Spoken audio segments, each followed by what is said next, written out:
Day 73 of Daily 5-Minute English Practice. Today we will learn and practice these with simple examples and a short story. Let's start. Please speak out loud with me as we practice. 1. Sidetrack.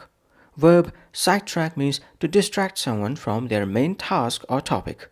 Sidetrack means to distract someone from their main task or topic.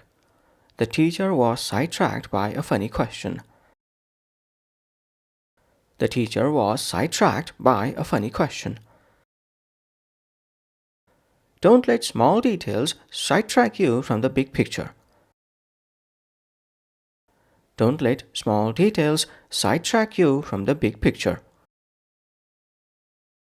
I got sidetracked by social media while writing my essay. I got sidetracked by social media while writing my essay. Our meeting was sidetracked into a debate about snacks. Our meeting was sidetracked into a debate about snacks. 2. Social cue. Collocation. Social cue means a non-verbal signal that guides behavior in social interactions like gestures, tone, or facial expressions. Social cue means a non-verbal signal that guides behavior in social interactions like gestures, tone, or facial expressions. Ignoring social cues can make people uncomfortable. Ignoring social cues can make people uncomfortable. Amy missed the social cue that Sam was ready to leave. Amy missed the social cue that Sam was ready to leave. Tom gave a social cue with his eyes to change the subject. Tom gave a social cue with his eyes to change the subject.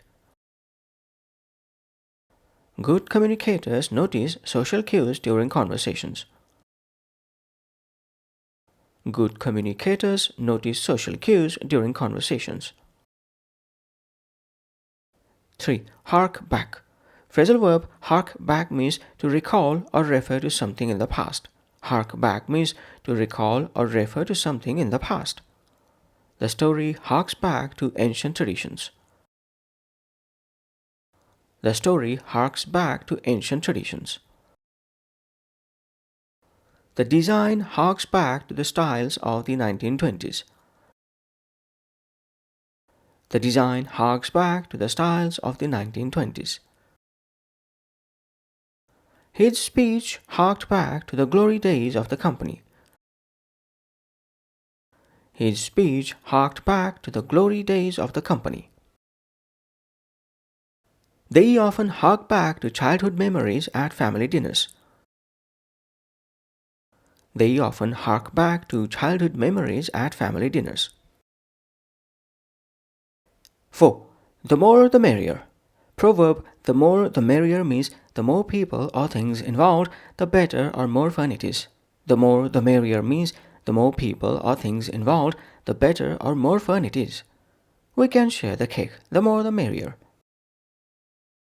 We can share the cake, the more the merrier. When it comes to games, the more the merrier. When it comes to games, the more the merrier. Invite your friends for the party, the more the merrier. Invite your friends for the party, the more the merrier. Camping with a big group is fun, the more the merrier. Camping with a big group is fun, the more the merrier. 5. More bang for your buck. Idiom more bang for your buck means better value for the money or effort you put in. More bang for your buck means better value for the money or effort you put in. The store gives you more bang for your buck. The store gives you more bang for your buck. Investing in good tools gives more bang for your buck. Investing in good tools gives more bang for your buck. We chose the budget hotel and got more bang for our buck. We chose the budget hotel and got more bang for our buck.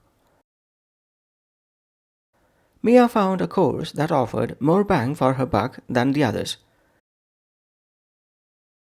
Mia found a course that offered more bang for her buck than the others. Now let's put all of these into a short story. Story title: The Study Group. Tom always got sidetracked when he studied alone. His phone buzzed or he drifted into daydreams. One day, his friend Mia noticed the social cues of Tom's tired eyes and suggested they study together. Soon, more classmates joined in. The more the merrier, said Mia. They shared notes, laughed at old jokes that harked back to middle school, and encouraged one another. By pooling their resources, they even bought shared study guides, getting more bang for their buck. Tom finally stayed focused, and the group's teamwork made studying much more enjoyable. That's it for day 73. Thanks for practicing with me. Join me tomorrow for day 74. Bye for now.